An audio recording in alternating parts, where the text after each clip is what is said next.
Welcome back to the Max Reality. If you've seen my face before, then you know the drill. But if you're new here, I love talking all things reality TV. And today we are continuing our journey through Shark Tank Season 16 with Episode 13. Our sharks for the episode are Damon, Kevin, Lori, Mark, and Robert. Our first pitch of the night is hella awkward. Brittany walked into the tank looking for $200,000 for 10% of her card game to get to know your friends and family better. Here's what it looks like. The cards have different categories of questions that you can use to get to know all your friends and family better. The game comes with 140 different questions. It cost her $2.80 to make, and it retails for $24.99. She also has an expansion pack so you can add cards to your game, and that costs her just under $1 to make, and it retails for $12.99. I have an awkward question for you. Yes.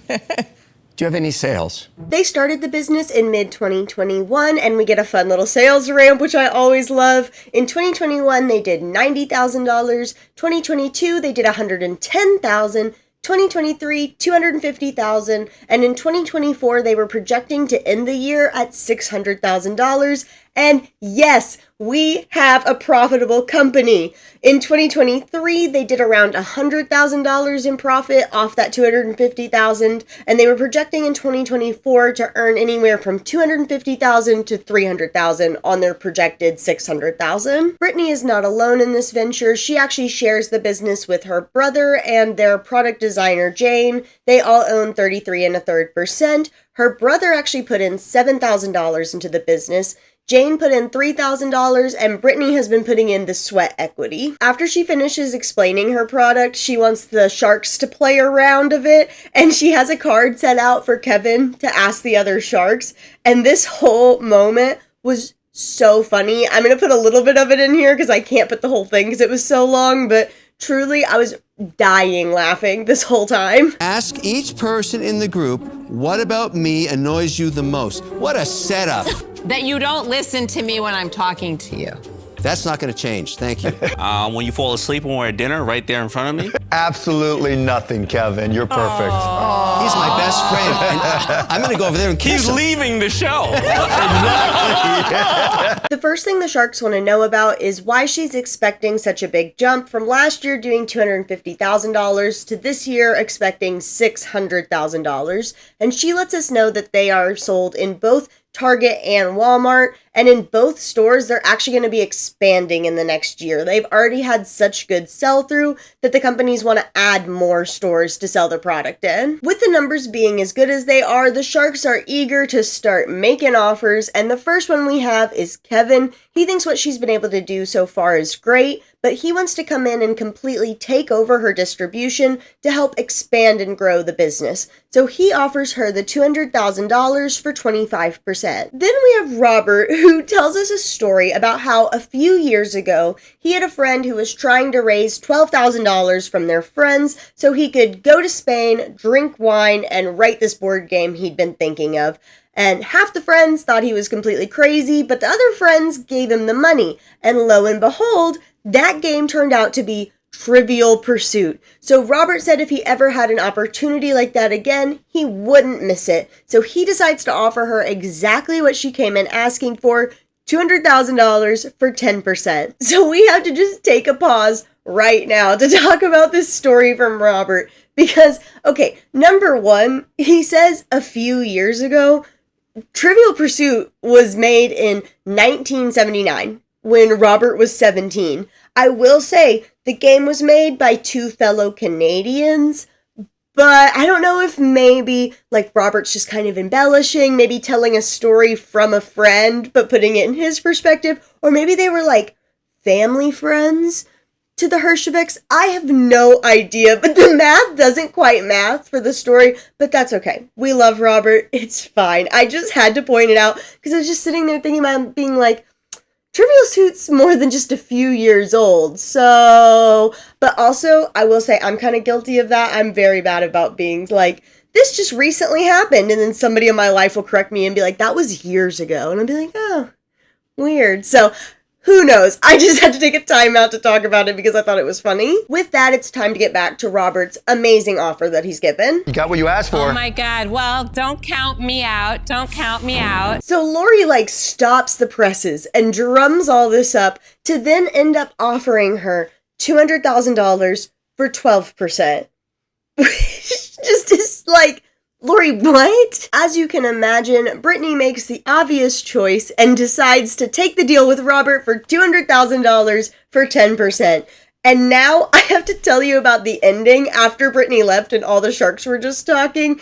It was so funny. I just have to show y'all. Damon he's so funny, and he said exactly what I was thinking. Promise you, this is gonna be a good one. Wait for this. I didn't say that. 12%.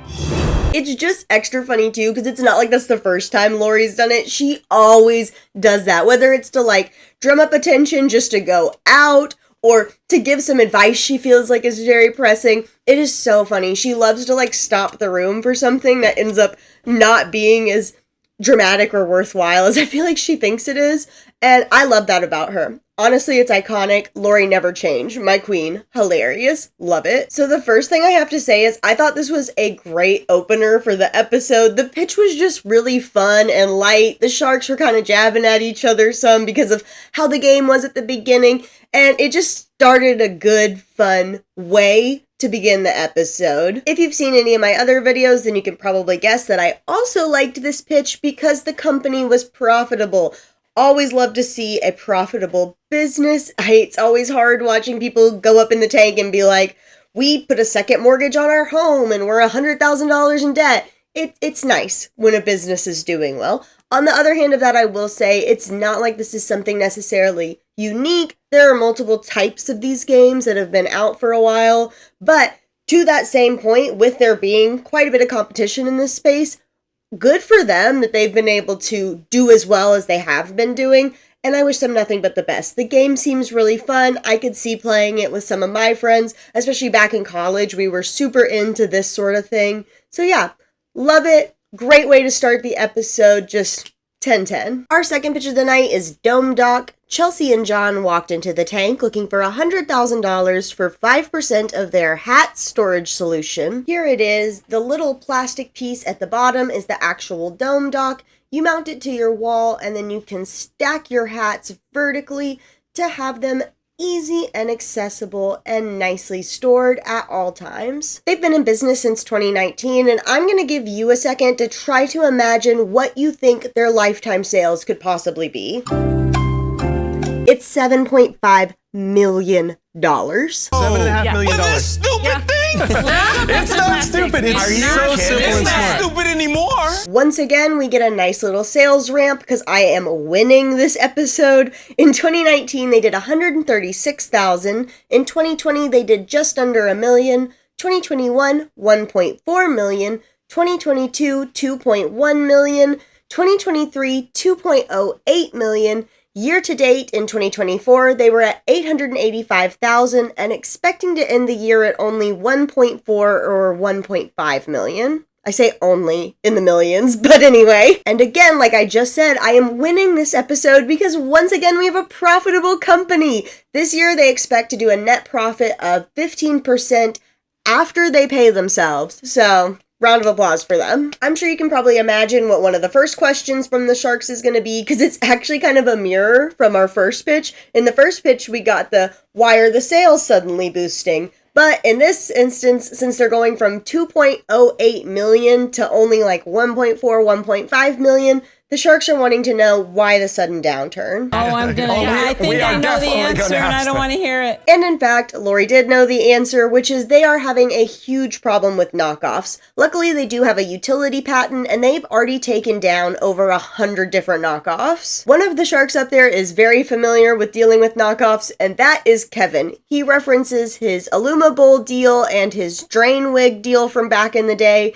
and he talks about how no matter how much they litigated against all the knockoffs, it at the end of the day didn't really matter because they would just continuously pop up over and over and over again. So with that, all the different Sharks want to know, what their plan is to really fight these knockoffs. They say their main plan is to move more to the retail side of things instead of the online space, because in retail stores you have a better chance of fighting the knockoffs because those knockoffs aren't going to be in a lot of those stores that you're in, giving you a better overall control over the experience the customers have when discovering your product. They're already in a store called Shields and they've seen great success with it, so they want to continue down that path. At this point, both Mark and Robert have heard enough to decide that they both want to go out. First, we have Mark saying that it's just not a big enough company for him to invest in yet. Robert has similar points, talking about how they're just a one SKU, one product company, and with that, they're both out. Then we have Kevin, who says the best advice he can give them as somebody who's been dealing with this for years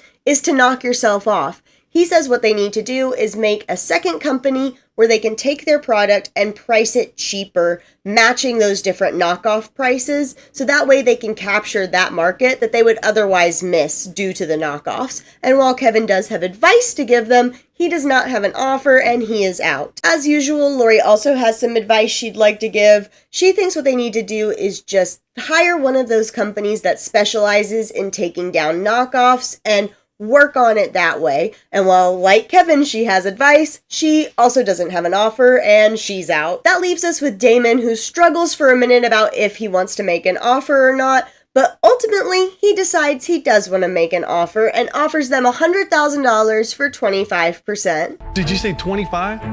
Oh, yeah. Wow. They aren't loving how much Damon's offer decreases the valuation they originally came in with, so they try to counter him the $100,000 for 10%.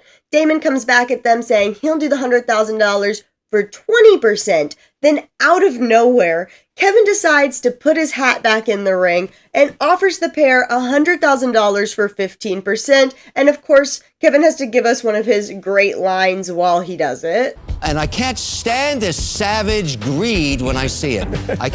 I'm not that kind of shark. That's why they call me so wonderful. And with that, they decide to do the deal with Kevin for $100,000 for 15%. This is a rare moment on the channel, but I'm gonna say it. I do think Kevin was probably the best shark for them with this deal, especially because he was giving them 15 versus 20, but also, like he said, he's dealt with a lot of different products with knockoff issues. I feel like Kevin loves the gimmicky products like that ends up happening with. So hopefully he really will be able to help them in that area, since it seems to be their biggest problem. When I was trying to look around, I really only saw one exact knockoff on Amazon. So if that's due to them just being able to crack down on the knockoffs more or what, I am not sure, but good for them if they were able to figure that out. 10/10. As far as the product itself goes, I have about 3 hats, 3 baseball style hats. So I really don't know if this would be the best solution. I just really don't. I've never had to think about hat storage one singular day in my life. I did look around at different hat storage options, and I personally saw a couple things that were kind of similar to this, but different, not in a knockoff way, just in a similar approach to doing things way that I kind of thought I would prefer more. For example, I saw a little basket type thing where you kind of line them up sideways like that. I kind of think I would prefer something like that. But if you are a baseball head, get it, baseball, whatever. If you like ball caps and that style of cap, I would definitely love to hear your thoughts and feelings about this. One thing I was kind of wondering is how well it would work with different shaped hats, because some hats have the flat bill or they're super wide, and I wonder how stacking comes into play there. Who knows? Every picture I've seen from their marketing has all the exact same style hats, so I'm not sure. I also saw a lot of people in the Amazon reviews saying it cannot hold 20 hats like it says it can, and to be fair, in their photos, the most hats I ever saw in a display photo was 16. So I don't know if that's a big deal to anybody else, but yeah, that was a big thing promoted, is can hold up to 20 hats. And so many of the reviews I saw were I would never trust this thing with 20 hats, but it does work well.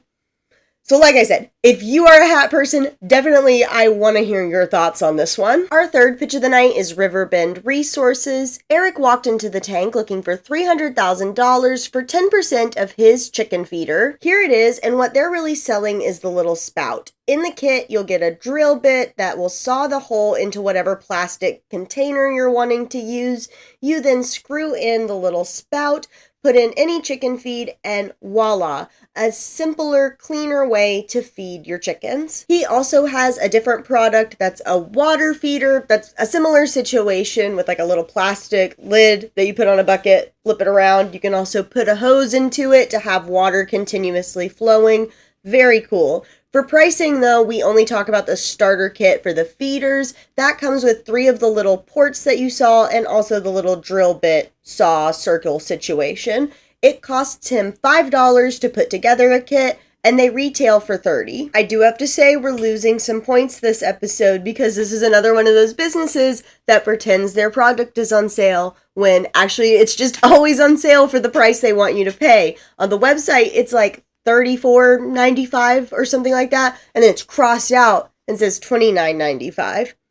But if you look on like Amazon or Chewy or the other places where it's sold, it's just $29.95 because that's what it is. Because that's what they just said in the tank. It's only $30. I'm sorry, this is a hill I am going to die on because I'd never noticed it until I started doing these videos, how many companies just lie about things being on sale. And I've become way more aware of it as like a tactic to try to force me to buy things. When I see something's on sale, I'm always kind of side-eyeing it now.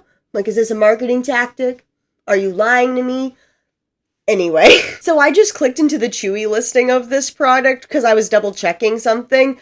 And on Chewy, they're actually even more egregious about how much on sale it is. They have it as $44.99, but on sale for the $29.95.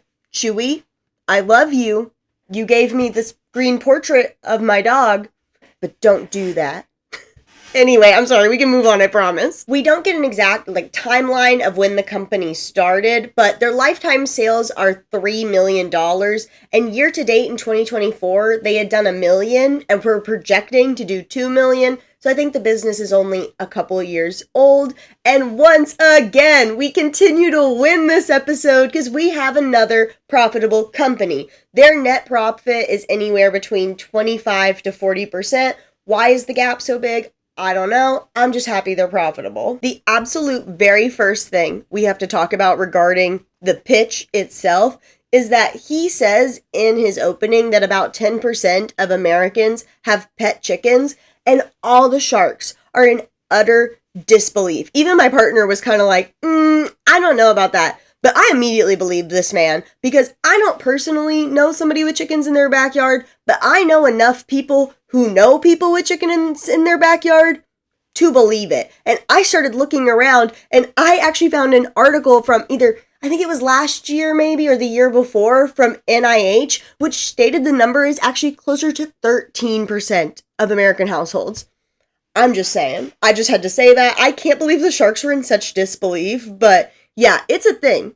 People love chickens in their backyard. It's been a thing for a little while now. Another little fun fact, if you didn't know, Damon actually has his own little farm going. Well, I don't know if little's necessarily the right word, especially with the bees. He keeps over 1 million bees or something like that. Along with that, he has his dogs, chickens, donkeys. I'm not quite sure if there's any other animals, but because of this, all of the sharks definitely want to know his opinion on it, and he thinks it's great. At the beginning, Eric shows a more traditional chicken feeder, and Damon agrees that it does suck and that this idea is a lot better, which is a great stamp of approval moving on in the pitch. While we're talking about Damon's farm, we get this great little moment with Damon and Robert that I really wish I could put in here, but I know it's going to be too long. And pretty much it's Robert asking Damon, don't coyotes go after your chickens? Because Damon's chickens are free roaming. And Damon's like, yeah, that's why I got the donkeys, though, to protect the hens from the coyotes. And Robert's like, well, then who protects the donkeys? And Damon just so seriously is like, Junior and George with the shotgun. And it's so funny. It's just such a good moment. Like 10/10. Go watch it if you can. And once again this episode, we get some mirroring from the previous pitch because Eric has also had a great deal of trouble with knockoffs. He's actually had to start suing them in blocks of 100 because there's just that many of them. And as what happens a lot when there's a product that's very clearly aimed at one of the sharks, in this case Damon, all the other sharks just immediately start going out. Mark, Robert, Lori, Kevin, all kind of give the same little spiel of like, this isn't really my kind of business, I wouldn't know how to help you, but maybe another shark up here will, so. Then Damon wants to know exactly what Eric's wanting to do with the $300,000, and his response is that he's been learning way too many lessons the hard way, so ultimately what he's really coming in looking for is mentorship. And Damon likes that answer enough to make an offer of $300,000 for 25%. Eric decides to try to counter for 20%. You know what? I gotta say, absolutely. Let's go. And they end up doing the deal for $300,000 for 20%. Once again, I am winning this episode. This episode truly and deeply felt like it was made for me at certain points. I was living for it, especially after last week. I wasn't super in love with last week's episode. This episode just really re-energized me.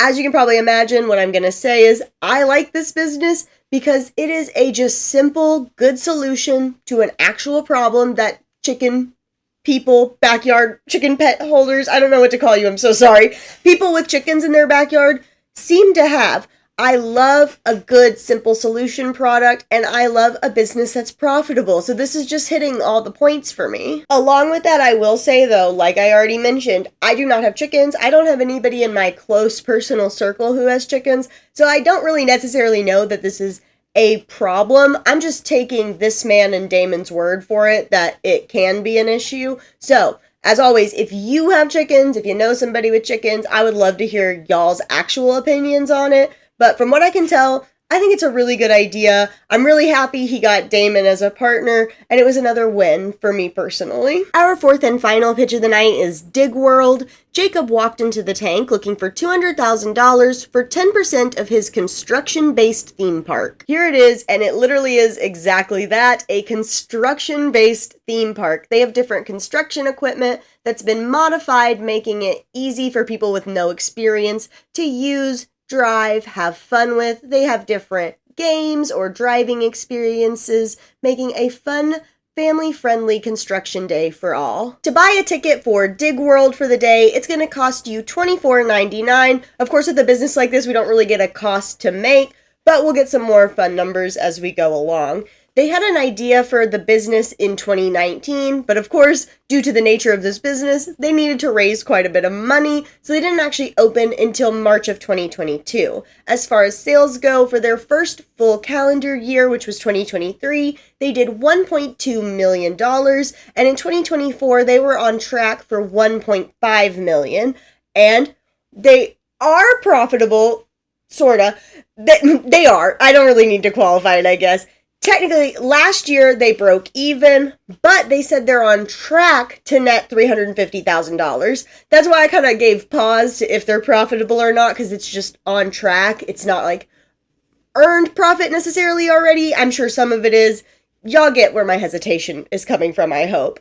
Along with that, back to the investors thing, they have raised $2.6 million from 30 individuals, and they don't have any debt. So honestly, with this type of business, that's not so bad numbers-wise, I will say. The very first thing that gets brought up is a previous Shark Tank company that Mark invested in called Extreme Sandbox, and while the two concepts are kind of similar, they are different. Number one, Extreme Sandbox doesn't even have a location at this current moment. They're just doing more like on-site sort of things as far as I could tell from their website. But I would say the other big difference between the two is it really seems like Extreme Sandbox is more geared towards adults. Like they're not going to put a 3-year-old on one of the excavators or anything. And they have things like smashing cars, just bigger, more expensive, like adult kind of experiences. And this definitely feels more like a kid family fun sort of day. Like as you saw in some of the videos, the kids were very young driving this equipment,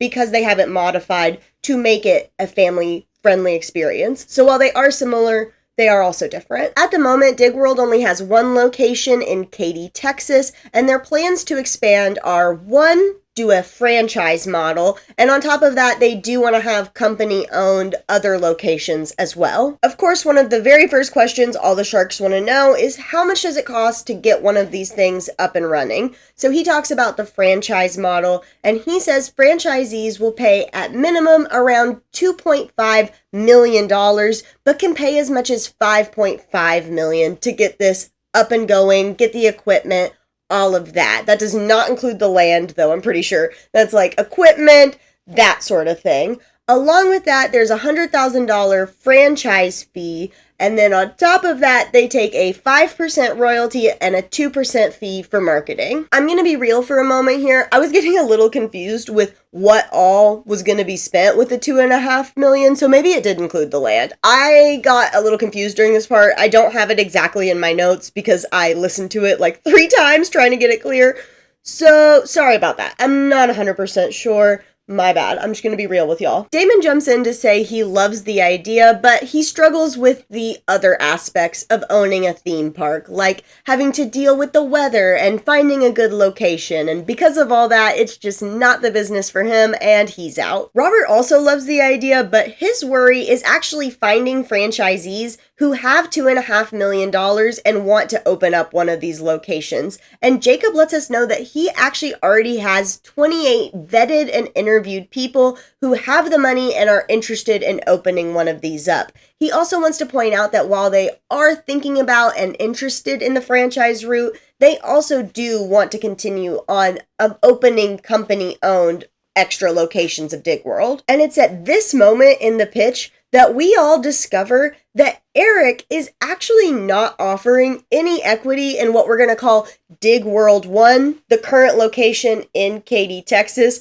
What he's offering the Sharks is the future potential of the franchise business, which would be a separate thing from the current Dig World that is open and operating today. No. We get no equity in Dig World, number one? Nope. So what am I This buying? is it right here. And this revelation spins Robert into this hilarious spiral that was just so funny and gives us this hilarious line. I was like checking out the other It went shark. from really, really exciting Yeah, to I was like, not- what's Cuban gonna do? Is he gonna overpay? What's going on? Honestly, Robert was so real for that. It's so true. Mark loves to overspend on a company just because he thinks it's fun.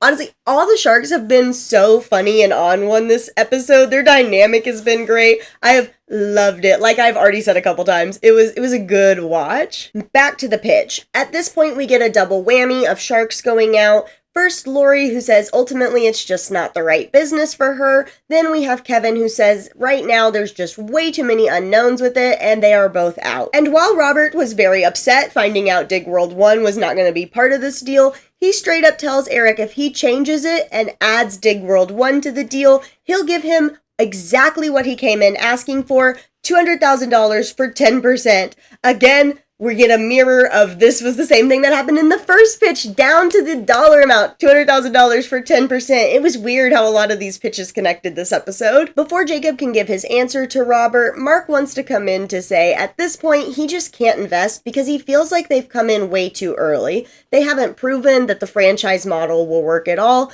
They haven't even run 2 locations at the same time. And because of all that, he goes out, leaving them with just Robert's offer. Luckily, it really doesn't make any difference for Jacob because Robert gave him exactly what he wanted, and he decides to go ahead and do the deal with Robert for $200,000 for 10%. Yes, my friends, Robert got 2 deals this episode. He is on a winning streak this season, and I love to see it. The very first thing we have to talk about is if you're sitting here thinking to yourself, I feel like I've seen one of these, especially if you're on TikTok or places like that, because that's where I had seen them before. You are not crazy. This is a concept that already exists. Maybe you did see Dig World in particular, but there are other versions of this around the US. Not like a whole bunch, but there are at least 2 other types of these in the US and one in the UK. So if you're thinking you've seen this before, you probably have somewhere on the internet, because I had. With that being said,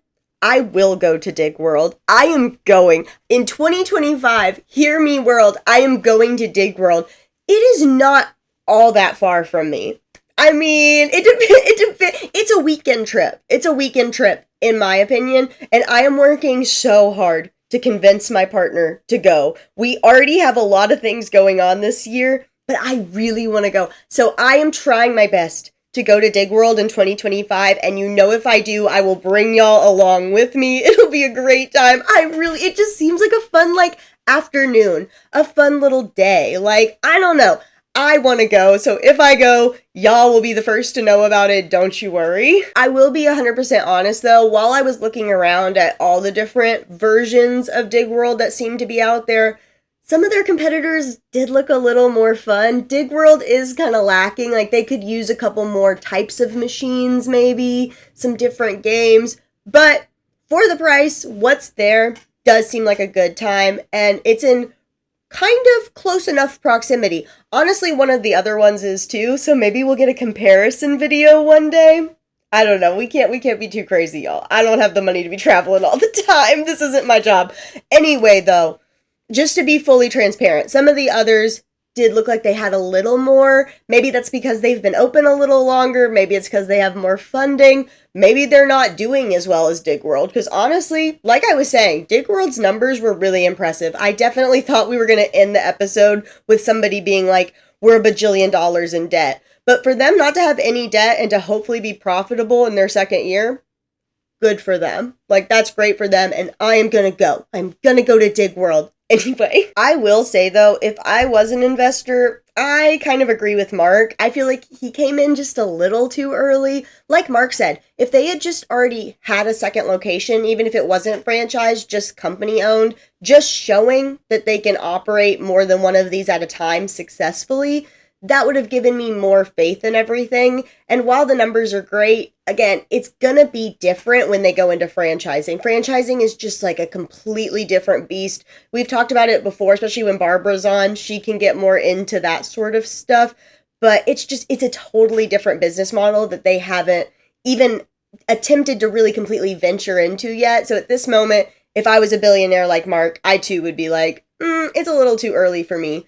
But on the other hand, I'm super happy that Robert got 2 deals this episode. If you watch my videos, y'all know I'm a Robert fan, and I am just so happy for him this season. He's been winning a lot. So at the end of the day, I hope Dig World nothing but success, and Robert and Jacob a great partnership moving forward so that when I go in 2025, it'll be awesome. If I keep saying it enough, I manifest it into existence, right? That's how that works. And that is a wrap on Shark Tank Season 16, Episode 13. If you made it this far in the video, thank you so much. It really does mean so much to me. If you liked the video, don't forget to like it down below. If you like Shark Tank recaps, Shark Tank product reviews, reality TV in general, check out the channel and subscribe. It is a good time over here. As always, I want to hear your thoughts, feelings, opinions, comments, all that and more down below. And until then, I'll see y'all in the next one.